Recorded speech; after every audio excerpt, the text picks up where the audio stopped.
Welcome to the flip-flopping universe of Sister Wives, where truth and television often collide. This season, fans are reeling as Christine Brown and her husband, David Woolley, appear to be rewriting the past. And suddenly, the once infamous Kody Brown is being called a good man. Yes, that Kody Brown, the same man who spent years dodging accountability, turning emotional neglect into a shared activity, and confusing loyalty with control. Now, somehow the narrative is shifting. Viewers who witnessed his meltdowns and manipulations are asking, are we watching history get rewritten in real time? For Christine, life looks different now. She's radiant, centered, and moving forward. But when hints surface that perhaps Kody wasn't that bad, fans can't help but feel the dissonance. It's not about bitterness, it's about memory. They saw him prioritize one relationship while others withered. They heard the words, saw the tears, and lived through the gaslighting.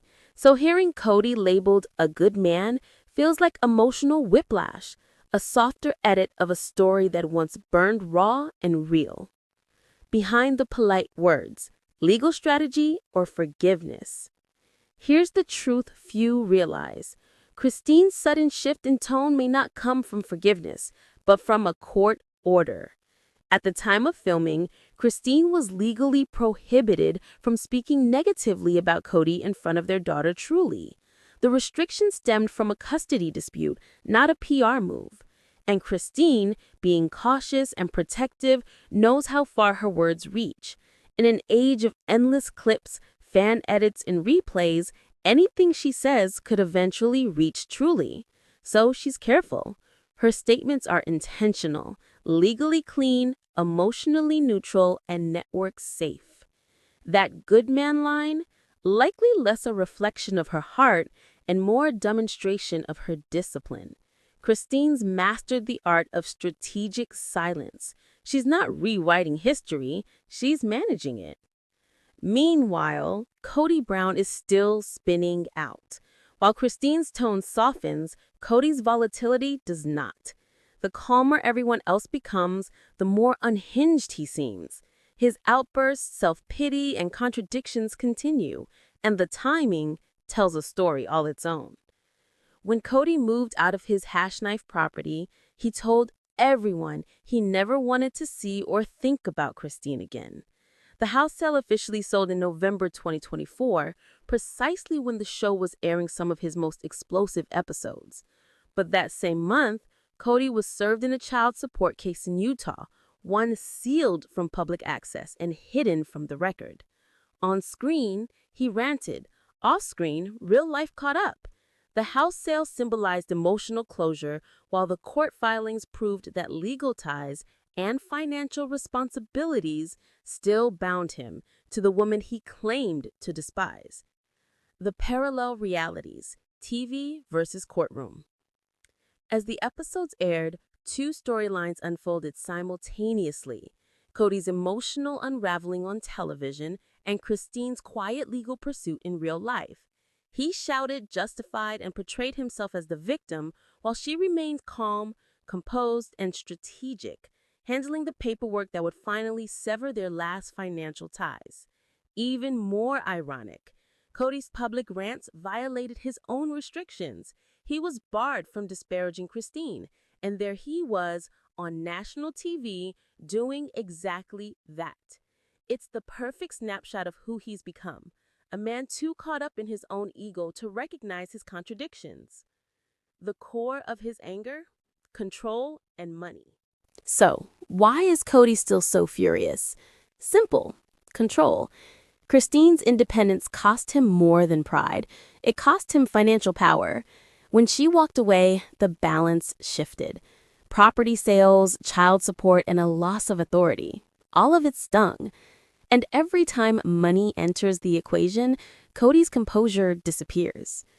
He disguises anger as wounded pride, framing his aggression as reaction instead of accountability. But fans see through it. It's not hurt, it's loss of control. And every attempt he makes to reassert dominance only deepens the divide between his public image and reality. Even his small gestures, like turning his office into a guest room for Truly, read more as performance than parenting. It sounds responsible, even heartwarming, but viewers know better. Truly rarely visits, and the gesture seems more like a PR move meant to impress the cameras and perhaps the court. Christine's quiet strength and the weight on Truly. In the end, this isn't just about Kody or Christine. It's about their daughter. Truly's growing up in a world where every argument and confession is archived online. No matter how carefully Christine speaks or how furiously Kody defends himself, Truly will one day see it all. That's why Christine's restraint matters. Her words aren't warm because she's forgotten the pain. They're measured because she refuses to let that pain define her daughter's future. Her good man comment isn't about reconciliation. It's about responsibility. She's protecting Truly, protecting herself, and in a sense, protecting the truth, even if that truth now lives quietly between the lines. Welcome to the flip-flopping world of Christine Brown, David Woolley, and Sister Wives. Because somehow in a season that's supposed to be all about truth, the world outside of it is suddenly rewriting that truth. Apparently now Kody Brown is a good man. A good man, you guys. It's wild because this is the same Kody who spent entire seasons dodging accountability, twisting words, and turning emotional neglect into a group activity. The same man who made every conversation about loyalty while forgetting what compassion even looked like. And yet now people are acting like she's been misunderstood this whole time. Christine, for her part, has come a long way. She's healed, she's thriving, and she's rewriting her story, which is powerful to see. But when hints start dropping that maybe Kody wasn't that bad, it makes everyone stop and go, wait, are we watching history get rewritten in real time? Because calling Kody Brown a good man after everything the viewers have seen feels off. It's not about bitterness, it's about memory. Fans watched him prioritize one relationship while letting the rest crumble. They heard the words, saw the tears, lived through the gaslighting right alongside the wives. So for the audience, this new narrative doesn't land easily. It feels like emotional whiplash, like someone's trying to soften the edges of a story everyone already knows too well. Christine believes Kody is a good man, and she's convinced that David is going to have a great time with him. But let's be honest, there's something going on here.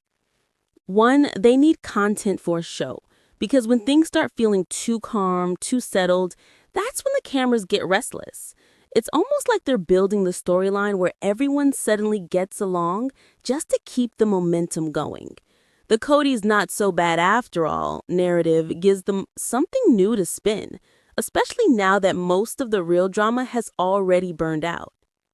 2, at the time this was filmed, there was actually a court order in place, and that changes everything. Christine wasn't allowed to say anything negative about her ex, Kody Brown. This wasn't about keeping the peace for TV, it came straight out of a custody dispute.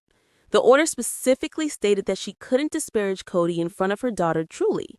So when Christine suddenly starts calling Kody a good man, it might not be coming from a place of deep forgiveness. It might be coming from a place of strategy. She knows what she can and can't say, especially on camera. And with the show still rolling, every word matters. Think about it. Christine's always been intentional. She's protective of Truly, she's aware of public perception, and she's not about to risk a legal mess just to air old wounds. So instead of criticism, we're seeing careful phrasing, the kind of phrasing that keeps everything legally clean, emotionally neutral, and network approved. It's less Kody's changed and more Christine knows exactly what she's doing.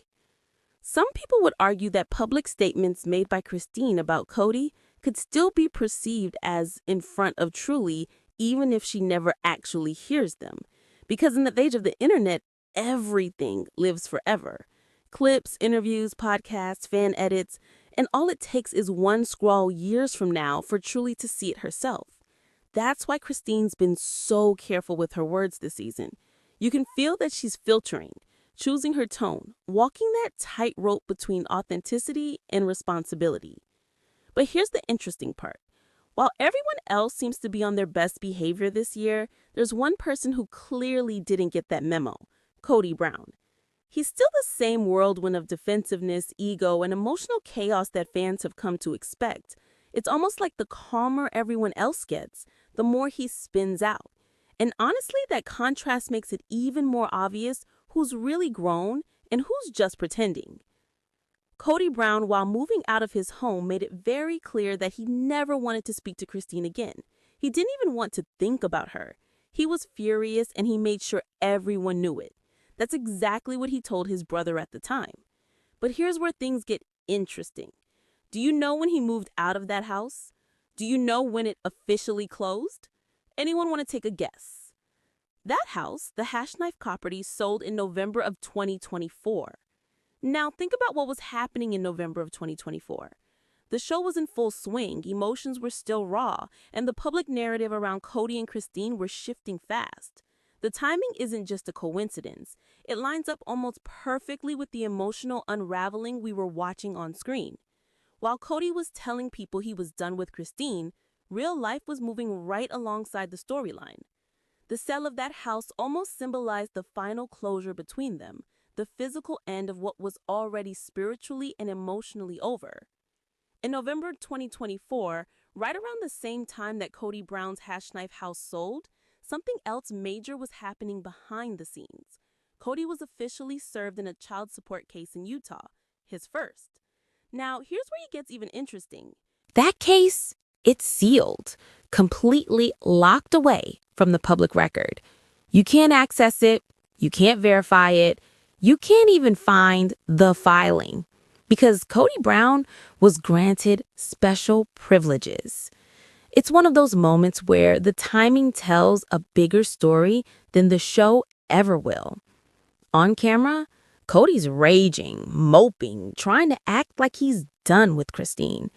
But off camera, he's getting hit with real-world consequences: legal, financial, and very personal. It's almost poetic in a messy kind of way. While Kody was telling everyone he wanted nothing to do with Christine, the system itself was making sure he still had to deal with her, one way or another. Let's bring it back to reality for a second, because Sister Wives never gives us clear timelines. The show edits emotions like puzzle pieces, so it's easy to lose track of when things actually happened. But here's the real-world timeline. Kody's house officially sold and closed on November 4th.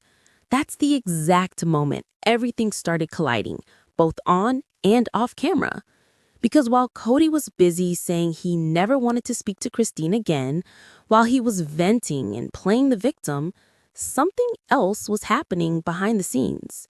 Christine Brown was suing him right there in that same window of time. Those two storylines were unfolding in parallel: the emotional unraveling on TV and the legal battle in real life. So when Kody stood there saying he was done with Christine, the truth was that he was still very much involved with her, just in a courtroom instead of a living room. It's one of those classic Sister Wives moments where reality hits harder than anything the cameras could ever script. He admitted that he was aggressive. He openly excused his own behavior. The yelling, the anger, the emotional outbursts, all the horrible things he said about Christine. He tried to package it as self-awareness, but it came across more like justification. He said, "I was thinking I was the victim, and now I don't even want to see her. I don't want to think about her. I don't want to acknowledge that she exists." That's where Kody Brown's mindset was trapped, in resentment, wrapped in denial, and still clinging to that victim narrative he's been pushing for years. Instead of accountability, we got bitterness. Instead of growth, we got a man doubling down on anger. And what's wild is that he said all of this while Christine was quietly handling the real-life legal mess he'd created. He was spiraling on camera, But in the real world, Christine had already moved on to action, calm, focused, and done playing his emotional games. This is the same man who at that time still had a minor child with Christine, and he knew, under a court order, that he was prohibited from speaking negatively about her. He knew it. He was fully aware of the boundaries in place. And yet, there he was on camera doing exactly that. He's venting, raging, calling her names, knowing full well that everything he says will be aired publicly while he's actively being sued by her. It's the kind of contradiction that perfectly captures who Kody Brown has become. A man so consumed by his own narrative that he forgets the legal and emotional reality around him. So the question becomes, why is he so angry at her? Why does he still sound like someone trying to win a fight that's long over? It always comes back to money. Every sign points to financial resentment. The property sales, the child support case, the shifting power dynamic. All of it hits him right where it hurts most. Control and cash. Christine's independence didn't just break his pride. It broke his financial grip. And that's what keeps fueling his outrage long after the marriage ended. Money that Kody didn't want to part with. Money he felt he didn't owe anyone. In his mind, it wasn't hers to have because why, in Kody Brown's world, would he need to pay for his own kids? That's the part that really exposes everything. The anger, the bitterness, the way he talks about Christine, it all ties back to control. When the financial dynamic shifted, so did his power. Suddenly, he wasn't the one calling the shots anymore. And instead of taking responsibility, Kody started rewriting the story. He began excusing his aggression, his yelling, his hostility toward Christine, and even his children, as if it were all some kind of emotional misunderstanding. Like, oh, I was just hurt, I was reacting. But the truth is, it wasn't about hurt. It was about losing control. Every time Christine took a step forward, Kody took it as a personal attack. And rather than reflecting, he kept justifying the behavior that drove everyone away in the first place. And honestly, it feels like Kody was trying to get ahead of a certain narrative, probably one connected to the court case, because suddenly he's talking about being a devoted dad, about making space for Truly, about doing what's best for her. It's giving image control, not genuine reflection. During this move, he mentions Truly twice, emphasizing how he needs to find a place for her, a room for when she visits. And then, almost as if to prove the point, he turns his office in the new house into a guest room/bedroom for Truly. On paper, that sounds caring, but in context, it reads like strategy. The timing, the tone, the way it all conveniently aligns with legal trouble, it feels like Kody trying to paint himself as the stable, responsible parent, the one who's got everything under control, just in case anyone or any judge happens to be watching. Well, why is it a guest room? Because Truly is never going to stay there. But it sounds good on TV. It plays into the image of a caring father, even though everyone watching knows that space will stay empty. It's a prop for the storyline, not a reflection of reality. So while Kody is sitting there saying he hates Christine, saying he never wants to talk to her again, and excusing his behavior like it's all just justified, he's doing it while being sued. And every time money comes into the picture, the same pattern shows up. Kody gets angry, furious, defensive, self-righteous. It's like financial accountability flips a switch in him that turns reason into rage. And honestly, it's just sad. Sad that a man who still has children, including a minor child, would act this way, to talk about their mother with that kind of venom, knowing full well that it reflects on him just as much as her. Saying you hate the mother of your child isn't strength. It's cruelty disguised as pride. And in the end, it's the child who carries the weight of those words. Now, to be fair, none of the parents in this situation have handled the divorce perfectly. Every side has said things that probably should have stayed private. And at the end of the day, the kids are the ones who have to see it all. The interviews, the episodes, the comments, the back and forths, they're watching their parents talk about each other in ways that no child should ever have to process. It's heartbreaking when you think about it. Truly, especially, is still young. She's growing up with all of this playing out, not just in her life, but on national television. Every emotional moment, every argument, every confession, it's all archived forever. So no, it hasn't been easy for her, not even close. Watching your parents' pain turn into a storyline is something no kid signs up for. And it's impossible not to feel sad for Truly, because while the adults are arguing about pride, property, and paychecks, she's the one quietly living through the fallout. And that's exactly why this next part makes so much more sense. When Christine suddenly flips and starts saying that Kody is a good man, it's not some big emotional turnaround or a sign that she's suddenly forgiven him. It's because she has to. She's operating under a court order, one that restricts her from speaking negatively about Kody, especially with Truly involved. So when she goes on camera and calls him a good man, it's less about love and more about legal compliance. She's protecting herself, her daughter, and her peace. It's a smart move, honestly. Christine knows what she's doing. Instead of giving the courts or Kody or the media any ammunition, she plays it calm and neutral. On the surface, it looks like grace, but underneath it's strategy, the kind that comes from a woman who's learned exactly how to navigate a man like Kody Brown. And David, he's not playing along with that narrative. He can't go there, and honestly, he shouldn't have to. He doesn't agree, and he refuses to call Kody a good man because from his perspective, there's nothing good about the way Kody treated Christine or the children. David is coming into this from the outside, seeing the damage up close, but without years of emotional conditioning to soften it. So when he looks at Kody's behavior, he calls it exactly what it is: toxic, controlling, and cruel. There's no nostalgia, no excuses, no shared history to cloud his view, and that's what makes it powerful. While Christine might have to hold back and play diplomatic for legal reasons, David doesn't. He can say what everyone else is thinking. He can stand his ground, because to him, respecting Christine doesn't mean rewriting the truth. It means standing beside her in it.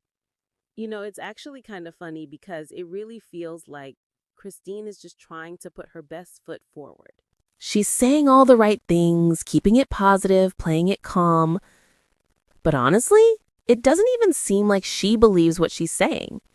It's like she's performing grace more than feeling it. And then there's David. He's sitting there quiet but visibly unimpressed. You can read it all over his face. He's not buying a single word of it. While Christine's trying to smooth things over and keep the peace, David's giving that energy of, nope, not doing this. He's grounded in reality, not the reality TV version of it. You can tell he's the kind of man who doesn't do fake forgiveness for the cameras.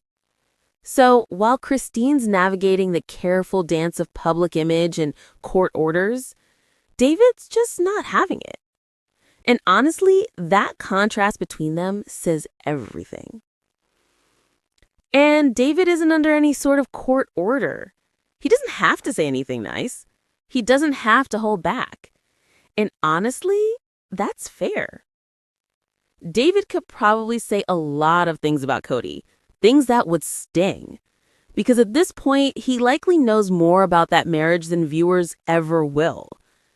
But what's interesting is that David doesn't even need to go for the jugular. He just says what so many people, especially men, who've watched Kody's behavior, have been thinking for years.